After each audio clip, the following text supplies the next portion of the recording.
जय हिंद, नमस्कार। आप देख रहे हैं गुरु घंटाल। मैं आपका सूत्रधार प्रखर श्रीवास्तव स्वागत करता हूं आप सभी का। दोस्तों, आज मैं आप सभी के लिए, खासकर सीबीएसई बोर्ड क्लास 12 के एग्जामिनेशन देने वाले स्टूडेंट्स के लिए, the cold war era contemporary world politics का पहला चैप्टर, उसके जितने भी इंपॉर्टेंट मल्टीपल चॉइस क्वेश्चन बन सकते हैं एजर्शन रीजंस को छोड़कर, वो मैं लेकर आया हूं, जिसको हम लोग बैक टू बैक रिव्यू करेंगे। सबसे पहला सवाल ये है कि इन सब में सबसे हाई पॉइंट कोल्ड वॉर का कौन सा था। तो दोस्तों, इन सब में सबसे हाई पॉइंट कोल्ड वॉर का था क्यूबन मिसाइल क्राइसिस, जो कि 1962 में हुआ, 1962 में।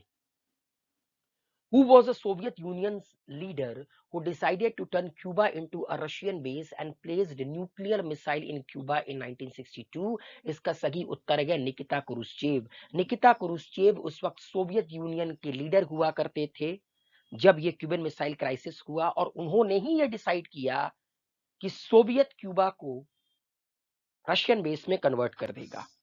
The cold war is refers to the competition, the tension and a series of confrontation between America and the Soviet Union. आप लोगों को पता है, सेकेंड वर्ल्ड वॉर 1945 में खत्म होता है, और उसके अंत के साथ साथ एक नए युद्ध का आरंभ होता है जो कि 45 साल चला, 45 ईयर्स चला, जिसको कोल्ड वॉर कहा गया। ये हॉट वॉर नहीं था।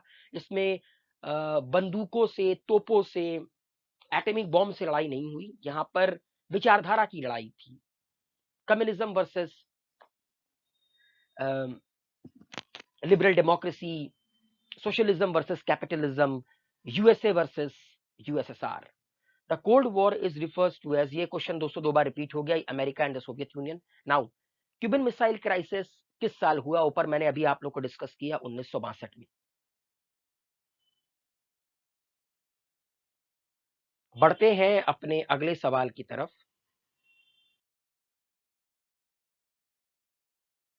अमेरिका को कब ये पता चला, अमेरिका कब अवेयर हुआ कि यूएसएसआर ने क्यूबा में मिसाइल रख दिया है? इसका सही उत्तर है 3 हफ्ते बाद, 3 weeks later. What were the leader of the USSR worried about in 1961? 1961 में यूएसएसआर के लीडर निकिता क्रुश्चेव और उसके अलावा कम्युनिस्ट पार्टी के जितने भी आला दर्जे के लीडर थे, वो किस बात को लेकर चिंता में थे, और उन्होंने ये क्यों डिसाइड किया कि क्यूबा को रशियन बेस बनाया जाएगा? उनकी दिक्कत ये थी कि जो यूएसए है क्यूबा के बगल में, क्योंकि क्यूबा क्यूबा एक छोटी सी आइलैंड कंट्री है अमेरिका के बगल में, वो क्यूबा पर अटैक करेगा, और क्यूबा, जिसको मिलिट्री और एड मिलता है यूएसएसआर से, जो कि एक कम्युनिस्ट कंट्री है, उसके प्रेसिडेंट फिडेल कास्ट्रो को ओवरथ्रो कर कर अमेरिका उसके ऊपर कब्जा कर लेगा। उनको इस बात की चिंता थी। Who was the president of America during Cuban missile crisis? John F Kennedy. John F Kennedy. Cuba का प्रेसिडेंट कौन था क्यूबन मिसाइल क्राइसिस के वक्त? Fidel Castro. तो याद रखिएगा, क्यूबा का प्रेसिडेंट था फिडेल कास्ट्रो, अमेरिका का प्रेसिडेंट था जॉन एफ कैनेडी, और यूएसएसआर का लीडर था Nikita Khrushchev. Who decided to convert Cuba into Russian base? Nikita Khrushchev.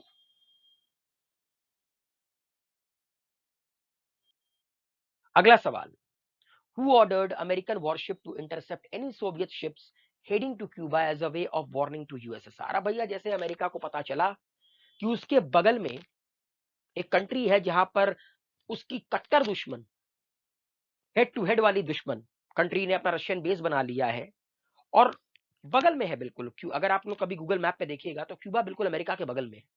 बड़े आसानी से अमेरिका के बहुत सारे शहर रशिया के टारगेट में आ गए थे। अमेरिका ने तुरंत फैसला किया, रिटेलिएट करो। और अमेरिका के जो प्रेसिडेंट थे जॉन एफ कैनेडी, उन्होंने अपनी देश की नेवी से कहा कि क्यूबा की तरफ आने वाली यूएसएसआर की सारी शिप को रोक दो, उनका दाना पानी बंद कर दो, और उनको घुटनों पर ले आओ। From whom did Cuba receive diplomatic and financial help? Soviet union. Next question ये है कि जो 1945 में सेकंड वर्ल्ड वॉर हुआ, मतलब 1939 से 45, उसमें एलाइड फोर्सेस में कौन कौन था? तो एलाइड फोर्सेस में थी America, Soviet union, Britain and France. और दूसरी थी आपकी एक्सिस पावर। एक्सिस पावर में 3 कंट्री थी, जापान, जर्मनी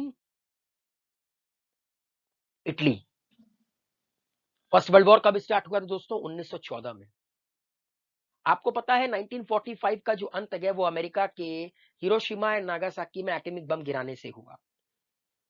तो जो जिन लोगों ने अमेरिका की इस करनी को क्रिटिसाइज किया, जो क्रिटिक्स थे, उनका क्या ओपिनियन था about USA dropping the atomic bomb on Japan? Because USA already had knowledge that Japan is going to surrender.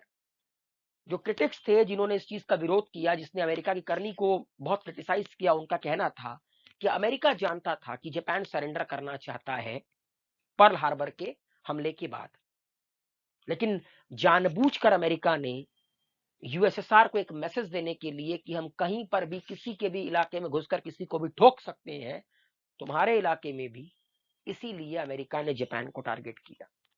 अगर अमेरिका चाहता तो जापान पर एटॉमिक बम नहीं गिराता और यह मामला सुलझ जाता। लेकिन जो फेवर में थे उन्होंने कहा कि जापान को सबक सिखाना बहुत जरूरी था। अगर अमेरिका एटॉमिक बम नहीं गिराता तो शायद ये वर्ल्ड वॉर और लंबा जाता। नाउ, किन दो आइडियोलॉजीज की लड़ाई थी कोल्ड वॉर एरा के दौरान? ये तो हम लोग डिस्कस कर ही चुके हैं, कम्युनिज्म एंड कैपिटलिज्म।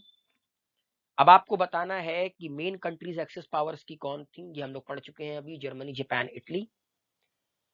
अमेरिका ने 6 अगस्त 1945 हिरोशिमा पर जो बॉम्ब गिराया, एटॉमिक बॉम्ब, उसका नाम क्या था? उसका नाम था लिटिल बॉय। और नागासाकी पर जो गिराया था उसका नाम था फैट मैन। नागासाकी के ऊपर 9 अगस्त 1945 में, मतलब 3 दिन बाद, अमेरिका ने एटम बम गिराया। वॉर्सो पैक्ट कब क्रिएट किया गया? वॉर्सो पैक्ट, जिसको एक मिलिट्री अलायंस कहा गया eastern European country and USSR का, टू काउंटर नेटो फोर्सेस, ये बना 1955 में और नेटो बनी अप्रैल 1949 में। इसका हेडक्वार्टर है ब्रसल्स में। आज 30 कंट्रीज नेटो की मेंबर है। नेटो का फुल फॉर्म है नॉर्थ अटलांटिक ट्रीटी ऑर्गेनाइजेशन। अप्रैल 1945 में नेटो का जन्म हुआ।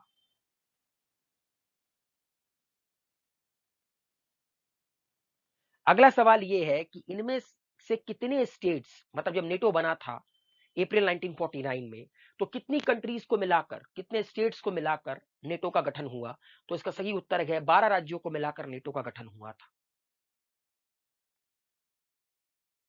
वॉर्सो पैक्ट का प्राइमरी एम क्या था? मैं आप लोगों को अभी बता चुका हूं, नेटो फोर्सेस को काउंटर करना।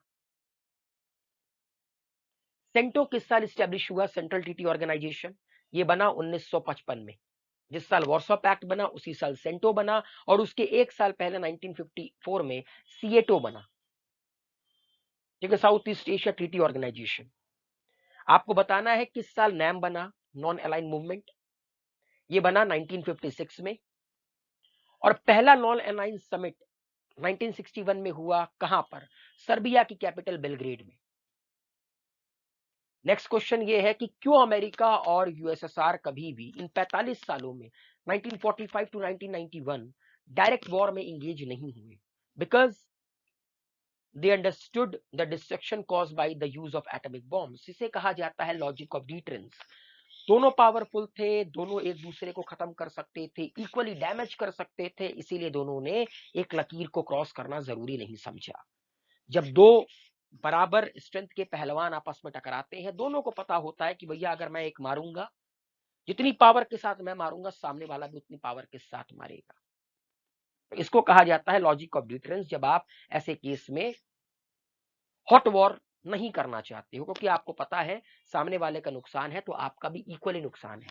और अमेरिका और यूएसएसआर को ये बात पता थी कि भैया अब एटॉमिक बम से डिस्ट्रक्शन हो सकता है, क्योंकि 1945 तक कोई एटॉमिक बम नहीं थे, मगर अब एटॉमिक बम से डिस्ट्रक्शन हो सकते हैं, क्योंकि 1945 के जुलाई के महीने में अमेरिका ने एटम बम बनाया। अगर सोचिए सेकेंड वर्ल्ड वॉर के दौरान अगर जर्मनी के पास एटम बम होता तो फिर क्या हालत होती पूरे विश्व की। The two super power were poised for direct confrontation इन।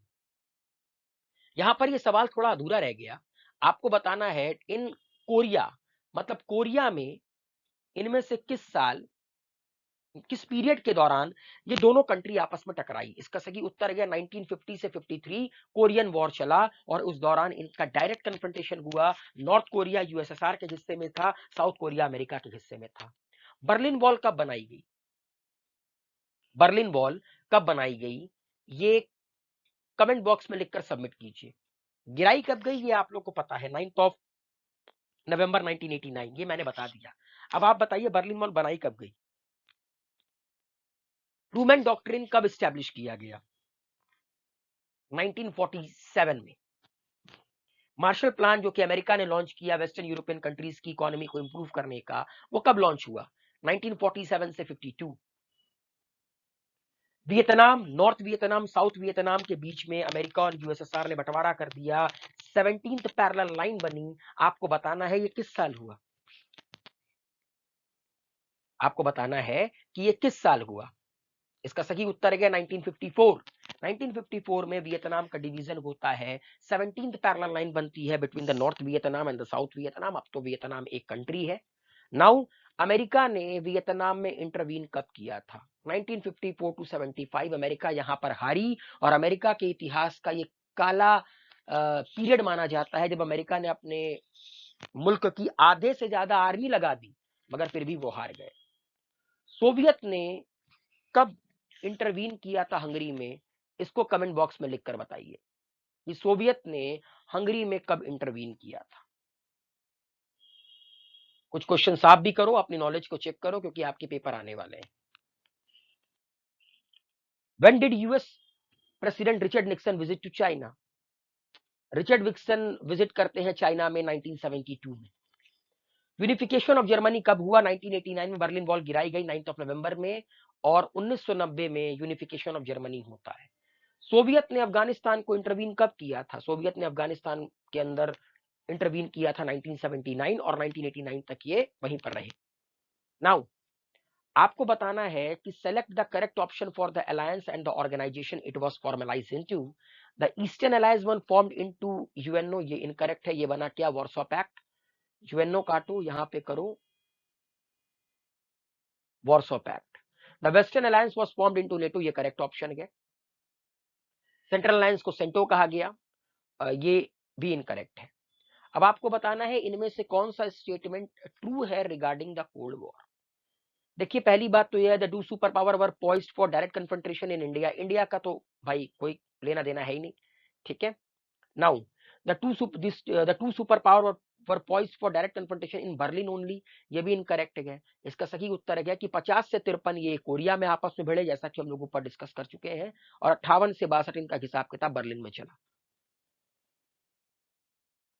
तभी इन्होंने, मैं बताऊंगा नहीं कि किस साल बर्लिन की वॉल बनाई गई है, लेकिन आप लोगों को इससे ये एक हिंट दे देता हूं कि 58 से लेकर 62 के बीच में बर्लिन वॉल बनाई गई।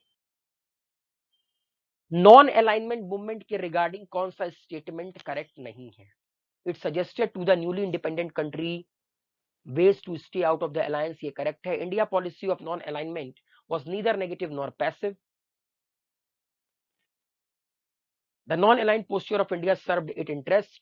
India was praised for signing the treaty of friendship with USSR to strengthen NAM, ये इनकरेक्ट है। इंडिया को क्रिटिसाइज किया गया था कि एक तरफ तो आप नैम की बात करते हो, उसके बाद आप खुद जाकर इन दो सुपर पावर में से एक सुपर पावर से हाथ मिला लेते हो, फ्रेंडशिप ट्रीटी कर लेते हो।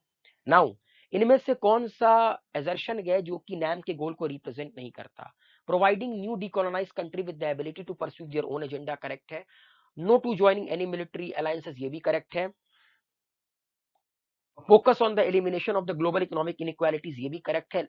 लेकिन ये इनकरेक्ट है कि on global concerns adhering to a policy of neutrality. Neutrality and isolationism इसकी बात नहीं की थी नैम ने शुरू में, मतलब कभी इन्होंने इसकी बात की नहीं। अब आपको बताना है न्यू इंटरनेशनल इकोनॉमिक ऑर्डर के रिगार्डिंग कौन सा स्टेटमेंट फॉल्स है?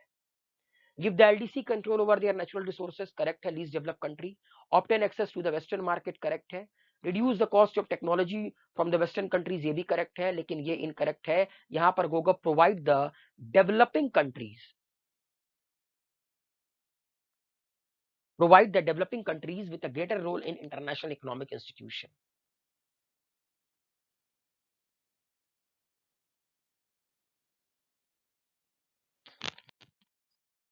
अब आपको बताना है इनमें से कौन सा नैम का ऑब्जेक्टिव नहीं है। अगर देखा जाए तो हम लोग इसी तरह का सवाल ऊपर कर भी चुके हैं। Following a policy of neutrality and global issues, who was the prime minister of घाना। और याद रखिएगा, अगर यहां पर न्यूट्रलिटी की जगह दे दे आइसोलेशनिज्म, आइसोलेशनिज्म, तो वो भी इनकरेक्ट होगा। अगला सवाल ये है कि आपको बताना है कि घाना के पहले प्राइम मिनिस्टर कौन थे। घाना के पहले प्राइम मिनिस्टर थे Kwame Nkrumah. Gamal Abdul Nasser Egypt के थे। Next, Sukarno, Joseph Broz Tito, Pandit Nehru, इन पांचों ने मिलकर ही नैम का निर्माण किया। Dash allow only the nuclear weapon state to have nuclear weapons and stop other from acquiring them for the purpose of the it a nuclear weapon state is one which has manufactured and exploded a nuclear weapon or other nuclear explosive device prior to। इसका सही उत्तर है nuclear non proliferation treaty, जो कि 1 जनवरी 1967 को लाई गई थी, जिसके तहत न्यूक्लियर वेपन बनाना, उसको बेचना, उसको रखना बैन कर दिया गया था उन पांचों कंट्रीज के द्वारा, जो कि यूएनएससी की परमानेंट मेंबर थी, जिनके पास न्यूक्लियर पावर थी। नेक्स्ट, आपको बताना है इनमें से कौन सा statement regarding the military alliances incorrect है। तो भैया सबसे पहले करेक्ट ढूंढ लो, तो इनकरेक्ट अपने आप मिल जाएगा। Member countries of the alliance are to provide basis in their respective land for the super power. देखो भैया, पहला स्टेटमेंट तो करेक्ट है, तो ऑप्शन नंबर ए तो हो नहीं सकता। Member countries to support the super power both in terms of ideology and the military strategy, ये भी करेक्ट है। ठीक है, तो भैया बी भी नहीं हो सकता, सी भी नहीं हो सकता, क्योंकि हमें इनकरेक्ट बताना है। When a nation attack any member country, it is considered as an attack on all the member countries। यही तो प्रिंसिपल था नेटो और वॉर्सो का। Super power assist all member countries to develop their nuclear weapons, ये incorrect है। Nuclear weapons बनाने के लिए सुपर पावर अपनी मेंबर कंट्रीज को असिस्ट नहीं करेंगे। In 1972, the United Nations Conference on Trade and Development published toward a new trade policy for development. Why did the report recommended? What did the report होगा? No, sorry, what did the report recommended that the global trading system be reinforced? आपको बताना है इन तीनों में से क्या recommendation थी उस यूएनसीटीएडी के रिपोर्ट में। We allow LDC authorities over their natural resources which are now exploited by developed western countries, ये करेक्ट है। Western countries technological cost should be reduced and to give the least developed countries a bigger participation in international economic institution। आपको बताना है ये कौन सा correct है, तो option number D, first, second and third तीनों करेक्ट है।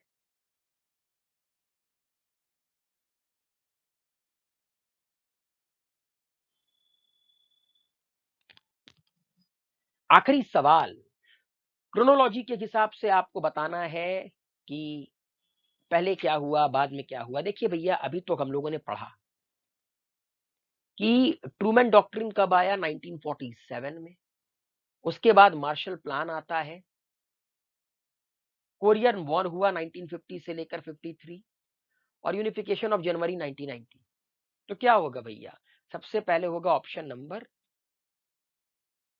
सेकंड, फिर फर्स्ट, फिर थर्ड एंड फिर फोर्थ।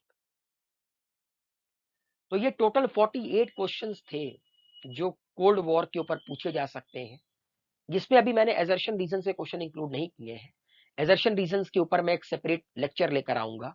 लेकिन आई होप आप लोगों को ये वीडियो पसंद आया होगा। आपकी अगर कोई डाउट हो तो कमेंट बॉक्स में लिखकर सबमिट कीजिए। जो क्वेश्चंस मैंने आप लोगों से पूछे हैं, सेकंड नहीं लगेगा उसका आंसर करने में, अगर आप लोगों ने तैयारी की है तो अपनी तैयारी को चेक करो। All the best for the upcoming examination. Good luck, take care, bye bye.